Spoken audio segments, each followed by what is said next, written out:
Pernah nggak sih kamu terpikir untuk menikah lagi di usia senja, tapi masih ragu?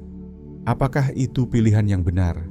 Menikah di usia 60-an ke atas itu sangat berbeda dari saat kita masih muda dulu. Rasanya, pikirannya, dan risikonya pun berubah. Banyak orang nggak menyadari hal-hal penting ini sampai semuanya sudah terlambat. Mungkin kamu sudah lama sendiri, baru bercerai, atau kehilangan pasangan hidup, dan sekarang mulai bertanya-tanya, apa aku siap membuka hati lagi? Menikah lagi di usia ini membawa tantangan unik. Dan jujur saja, nggak semuanya romantis seperti di film.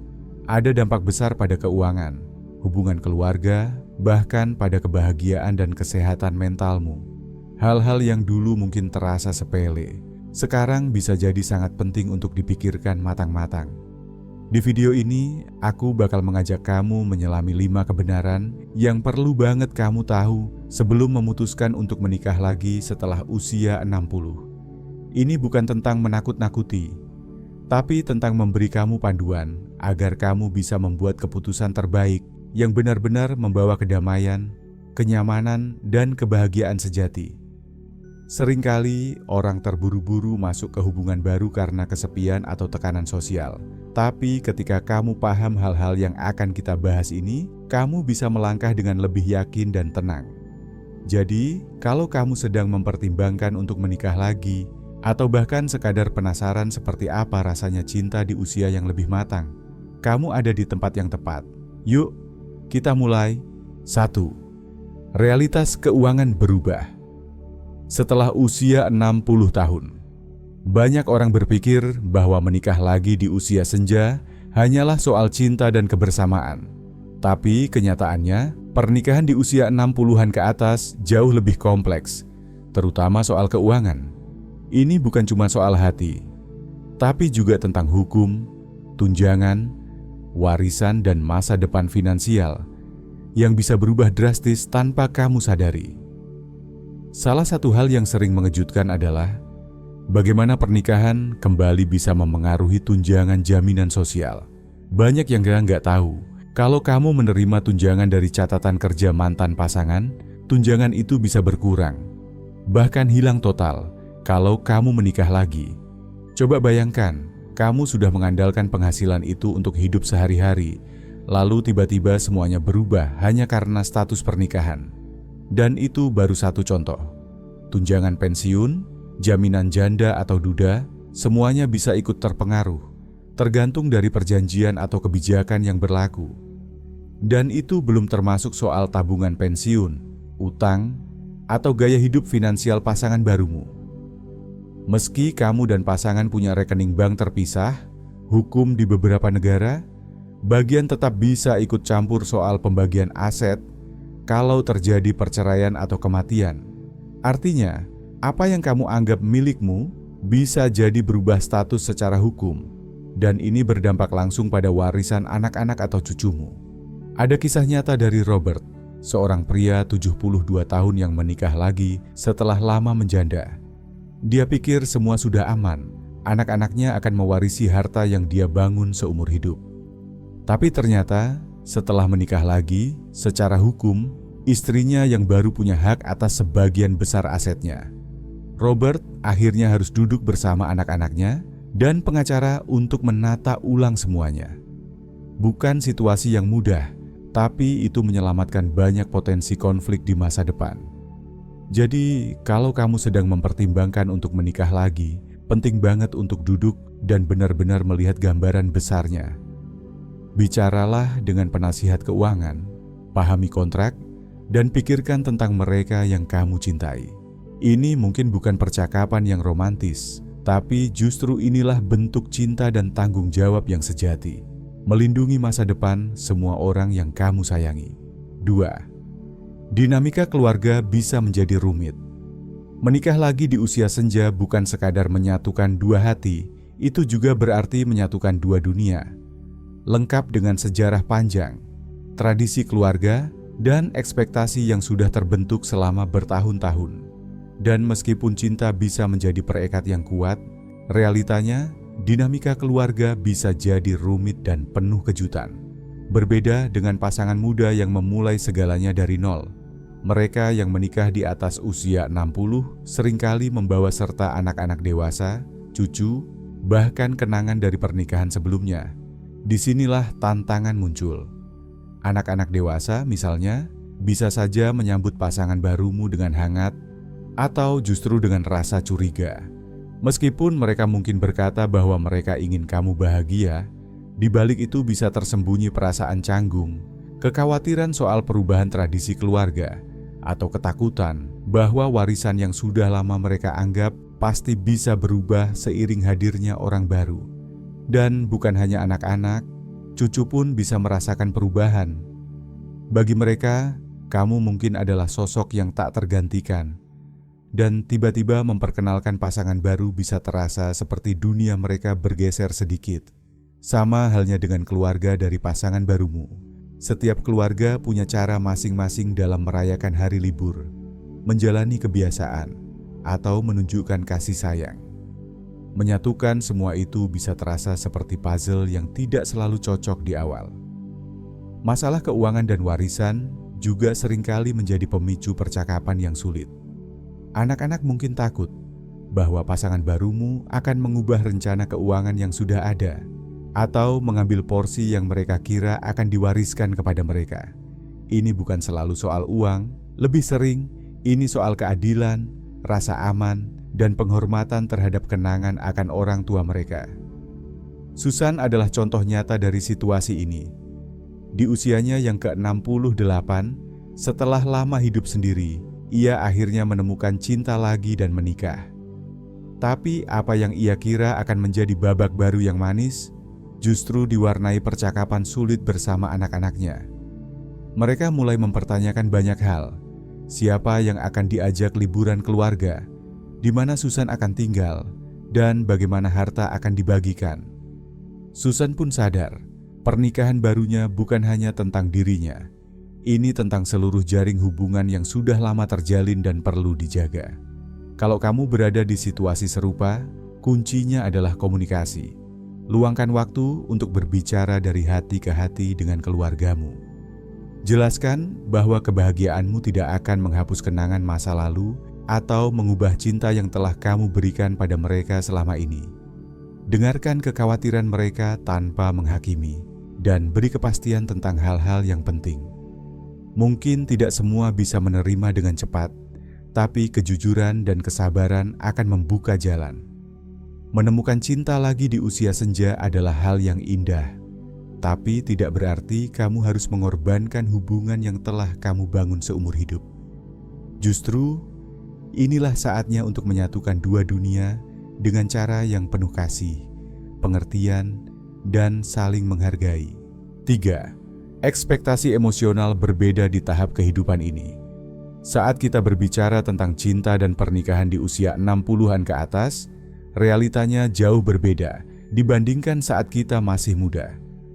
Dulu, mungkin segalanya terasa seperti awal, membangun rumah tangga, membesarkan anak, mengejar karir, dan menjalani hidup bersama dari nol. Tapi sekarang, di tahap kehidupan ini, pernikahan bukan lagi tentang memulai, melainkan tentang menemukan kenyamanan, kebersamaan, dan seseorang yang bisa berbagi senja kehidupan denganmu, tanpa harus mengorbankan jati dirimu yang telah terbentuk selama puluhan tahun. Salah satu hal yang sering terabaikan adalah bahwa kita datang ke hubungan ini dengan tingkat kemandirian yang sangat berbeda. Setelah puluhan tahun menjalani hidup sendiri atau bersama pasangan sebelumnya, kamu mungkin sudah terbiasa dengan rutinitasmu, menyusun hari sesuai keinginanmu, mengejar hobi dengan bebas, tidur di sisi tempat tidur favoritmu, bahkan menikmati waktu tenang tanpa gangguan. Dan kini, hadirnya seseorang yang baru dengan kebiasaannya sendiri bisa terasa seperti gangguan kecil atau bahkan besar. Bukan karena kamu tak mencintainya, tapi karena hidupmu sudah begitu mapan. Dan menyesuaikan diri dengan seseorang baru bisa jadi menantang, lebih dari yang kamu duga. Tidak seperti pasangan muda yang bergulat dengan tagihan pertama mereka, atau membangun karir dari nol. Pasangan di usia senja seringkali sudah cukup mapan, secara finansial, emosional, bahkan spiritual. Hubungan di tahap ini tak selalu didorong oleh kebutuhan, tapi lebih kepada keinginan. Ingin mencintai, ingin berbagi momen, ingin tidak merasa sendiri. Tapi justru karena alasan ini, ekspektasi yang dibawa ke dalam pernikahan bisa sangat berbeda. Seberapa dekat kalian ingin hidup? Apakah kalian ingin tinggal bersama atau tetap di rumah masing-masing? Seberapa besar ruang pribadi yang kalian butuhkan? Pertanyaan-pertanyaan seperti ini penting untuk dijawab dengan jujur sebelum melangkah lebih jauh. Pengalaman masa lalu juga ikut bermain. Mungkin kamu pernah kehilangan pasangan yang sangat kamu cintai. Mungkin kamu pernah mengalami perceraian yang mengubah pandanganmu tentang cinta. Dan kini, kamu tidak datang ke hubungan ini sebagai kanvas kosong. Kamu datang membawa cerita, luka, pelajaran, dan kenangan. Begitu pula pasanganmu. Ini bisa jadi sumber kedewasaan luar biasa dalam hubungan kalian, tapi juga bisa memunculkan benturan jika tidak dibicarakan dengan terbuka. Cara kamu mengungkapkan cinta, cara kamu merespons konflik, bahkan cara kamu memaknai kebersamaan, semuanya dipengaruhi oleh masa lalu. Seperti kisah Harto, pria berusia 75 tahun yang menikah lagi setelah bertahun-tahun hidup sendiri. Istrinya dulu adalah cinta pertamanya, dan setelah kehilangan itu, dia sempat berpikir bahwa tidak mungkin ada cinta lagi. Tapi hidup mengejutkannya. Ia menemukan seseorang yang berbeda, seorang wanita yang mandiri dan punya cara sendiri dalam melihat dunia. Pernikahan mereka tidak mudah di awal. Ada perbedaan besar dalam cara mereka menjalani hari, dalam cara mereka mengekspresikan perhatian, bahkan dalam kebiasaan kecil seperti bagaimana mereka menyeduh kopi di pagi hari. Tapi seiring waktu, dengan komunikasi yang terbuka dan hati yang mau belajar, mereka menemukan ritme baru yang unik bagi mereka. Jadi, jika kamu mempertimbangkan untuk menikah lagi, tanyakan pada dirimu, apa yang sebenarnya kamu cari? Apakah kamu ingin kehangatan tanpa harus mengubah terlalu banyak? Apakah kamu ingin berbagi rumah atau hanya berbagi waktu? Dan yang terpenting, apakah kamu siap untuk membuka ruang dalam hatimu bagi seseorang yang juga datang dengan sejarah, impian, dan cara pandangnya sendiri? Karena pada akhirnya, pernikahan di usia ini bukan tentang menjadi satu, tapi tentang berjalan berdampingan. Masing-masing tetap menjadi dirinya, tapi memilih untuk saling melengkapi. 4. Pertimbangan hukum lebih penting dari yang kamu kira. Pernikahan bukan sekadar janji setia atau perasaan cinta yang dalam. Itu juga adalah perjanjian hukum yang nyata. Dan pada usia 60 tahun ke atas, sisi hukumnya bisa jauh lebih kompleks dibandingkan saat kamu masih muda. Banyak orang berpikir bahwa cinta saja cukup untuk membuat semuanya berjalan lancar, tapi realitanya, tanpa pemahaman yang jelas tentang implikasi legal dari pernikahan kembali, kamu bisa saja terjebak dalam situasi yang rumit dan tak terduga. Salah satu pertimbangan terbesar adalah dampaknya terhadap warisan. Begitu kamu menikah lagi, pasanganmu mungkin otomatis memiliki hak hukum atas sebagian asetmu. Bahkan jika niatmu adalah mewariskannya kepada anak-anak atau cucu-cucumu. Ini bisa jadi sumber konflik jika tidak ada rencana yang jelas sejak awal. Banyak orang bijak memilih untuk memperbarui surat wasiat mereka atau membuat sebuah trust sebelum mereka menikah lagi. Bukan karena tidak percaya pasangan, tapi karena ingin memastikan bahwa keinginan mereka dihormati sepenuhnya.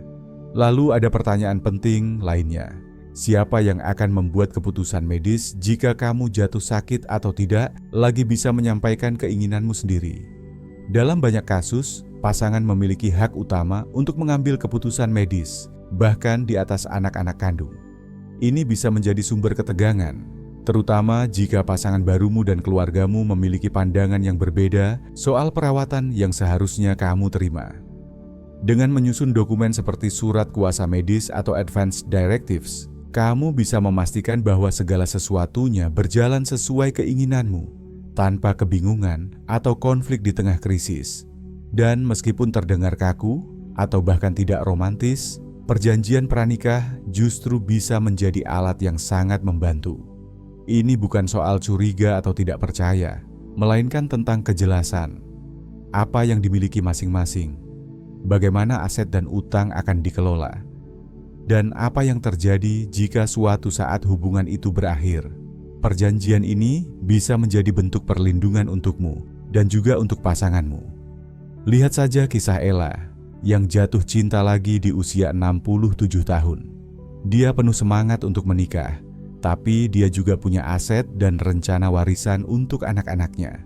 Dengan berdiskusi terbuka bersama tunangannya, mereka menyusun perjanjian pranikah yang adil dan jelas. Ella merasa tenang, anak-anaknya merasa dihormati, dan hubungan barunya berdiri di atas fondasi yang kuat dan terbuka. Memang, membicarakan hukum bukan hal yang nyaman, tapi mengabaikannya justru bisa membawa lebih banyak ketidaknyamanan di masa depan. Duduk bersama pengacara yang paham soal perencanaan warisan dan hukum keluarga adalah langkah bijak. Dengan begitu, kamu bisa menjalani babak baru dalam hidupmu tanpa beban dan benar-benar fokus pada hal yang paling penting, hubungan yang sehat, damai, dan penuh cinta. Kelima, definisi kebahagiaan berubah seiring bertambahnya usia. Seiring bertambahnya usia, cara kita memandang kebahagiaan juga ikut berubah. Dulu, ketika masih muda, pernikahan seringkali identik dengan membangun sesuatu dari awal. Rumah tangga, keluarga, karier, dan masa depan bersama. Tapi di usia 60 tahun ke atas, kebahagiaan tak lagi soal membangun. Ia berubah menjadi seni mempertahankan, menikmati dan merayakan hidup yang telah kita susun selama puluhan tahun. Karena itu, sebelum memutuskan untuk menikah lagi, ada satu pertanyaan penting yang patut direnungkan. Apakah hubungan ini benar-benar sejalan dengan bentuk kebahagiaan yang kamu cari saat ini? Banyak orang berpikir bahwa menikah lagi adalah jawaban dari rasa sepi atau kekosongan emosional. Tapi realitanya, kebahagiaan di usia senja datang dari sumber yang berbeda. Bagi sebagian orang, itu berarti punya seseorang untuk berbagi secangkir teh di pagi hari atau berjalan sore bersama. Bagi yang lain, itu berarti mempertahankan kebebasan dan rutinitas pribadi sambil tetap memiliki keintiman emosional. Dan ada juga yang merasa bahagia hanya dengan memiliki ruang sendiri tanpa perlu mengubah banyak hal yang sudah nyaman. Tidak ada formula baku, yang ada hanyalah pemahaman jujur tentang dirimu sendiri. Salah satu kesalahan yang sering terjadi adalah berharap bahwa cinta semata akan menyembuhkan kesepian. Padahal, kalau kita tidak benar-benar bahagia dengan diri sendiri, kehadiran orang lain bisa terasa lebih sebagai beban daripada pelipur lara. Menikah dengan harapan bahwa seseorang akan melengkapi hidupmu bisa menjadi bumerang. Apalagi jika kenyataan hidup bersama justru terasa mengganggu kedamaian yang sudah kamu nikmati selama ini. Gaya hidup juga memainkan peran penting. Pada titik ini dalam hidup, kamu mungkin sudah punya rutinitas yang kamu sukai. Waktu bangun, cara beristirahat, cara menikmati akhir pekan. Nah, kalau pasanganmu punya cara hidup yang sangat berbeda, bisa jadi itu justru memunculkan friksi daripada kebahagiaan. Misalnya, kamu suka pagi yang tenang dengan koran dan kopi, tapi pasanganmu justru penuh energi dan suka mengajak pergi sejak pagi. Atau kamu lebih suka menghabiskan malam dengan membaca, sementara dia senang berpesta atau bertemu banyak orang. Ketidakcocokan seperti ini, kalau tidak dibicarakan sejak awal, bisa jadi sumber ketegangan. Ferdi, misalnya, menemukan cinta lagi di usia 72 tahun dan langsung menikah, berharap hubungan baru ini akan mengisi kekosongan dari masa lalu. Tapi lama-kelamaan, ia menyadari bahwa istrinya punya ekspektasi hidup yang berbeda. Dia ingin menjelajah dunia, Ferdi lebih suka tinggal di rumah. Dia sangat sosial, Ferdi lebih tertarik pada kesunyian. Meskipun cinta tetap ada, mereka kesulitan untuk menyelaraskan kehidupan mereka, dan Ferdi mulai merindukan ketenangan yang dulu ia miliki. Itulah mengapa penting untuk benar-benar jujur pada diri sendiri sebelum melangkah lebih jauh. Apa sebenarnya bentuk kebahagiaan yang kamu cari? Apakah kamu ingin kehidupan bersama yang penuh keterikatan, atau justru kebersamaan yang lebih fleksibel, di mana kamu tetap punya ruang pribadi, bahkan hidup terpisah? Tapi saling mencintai bisa jadi pilihan yang sah dan membahagiakan. Tak ada jawaban benar atau salah dalam hal ini. Yang ada hanyalah pilihan yang paling sesuai dengan hatimu. Pilihan yang menjaga ketenangan, menghormati hidup yang sudah kamu bangun, dan menambah makna dalam sisa waktu yang kamu jalani. Karena pada akhirnya, kebahagiaan bukan lagi soal memenuhi ekspektasi orang lain, tapi menemukan apa yang benar-benar membuatmu merasa utuh. Saat kita menutup video ini, coba luangkan sedikit waktu untuk merenung. Apa yang sebenarnya kamu cari dalam hidup saat ini? Menikah lagi setelah usia 60 bisa jadi adalah babak baru yang indah, penuh cinta dan kebersamaan. Tapi seperti semua keputusan besar dalam hidup, ia datang dengan pertimbangan-pertimbangan yang penting, dan seringkali terlambat disadari sampai semuanya sudah berjalan. Kita tadi telah membahas banyak hal, soal keuangan, keluarga, harapan emosional, aspek hukum, hingga makna kebahagiaan yang berubah seiring waktu. Semuanya bukan sekadar daftar hal yang harus dicentang, tapi refleksi yang layak untuk direnungkan dalam-dalam. Karena kenyataannya, pernikahan di usia ini bukan lagi tentang mengikuti pola atau tradisi lama. Ini tentang mengambil keputusan yang benar-benar mendukungmu, kesehatan mentalmu, kebahagiaanmu, dan cara hidup yang kamu cintai. Ada yang menemukan ketenangan dalam pernikahan kembali. Ada juga yang justru merasa utuh dengan menjaga kemandiriannya atau memilih bentuk hubungan yang lebih fleksibel tanpa kehilangan kedekatan emosional. Tak ada yang lebih benar atau lebih salah. Yang terpenting adalah pilihan itu selaras dengan dirimu, bukan dengan tekanan sosial atau ekspektasi luar. Jika video ini memberi kamu sesuatu untuk direnungkan, jangan buru-buru mengambil keputusan. Berbicaralah dengan orang-orang terdekatmu, cari masukan dari penasihat hukum atau keuangan jika perlu. Dan yang paling penting, dengarkan dirimu sendiri. Dengarkan apa yang benar-benar kamu butuhkan, bukan apa yang kamu rasa harus kamu lakukan. Terima kasih sudah menemani kami hari ini. Sekarang giliran kamu. Bagikan di kolom komentar satu hal yang paling berkesan bagimu dari video ini, dan bagaimana kamu ingin menerapkannya dalam hidupmu. Kami senang membaca cerita dan pandangan kamu, karena setiap komentar benar-benar memberi semangat untuk terus membuat konten yang berarti. Kalau kamu merasa video ini bermanfaat, jangan lupa untuk menyukai, berlangganan, dan membagikannya.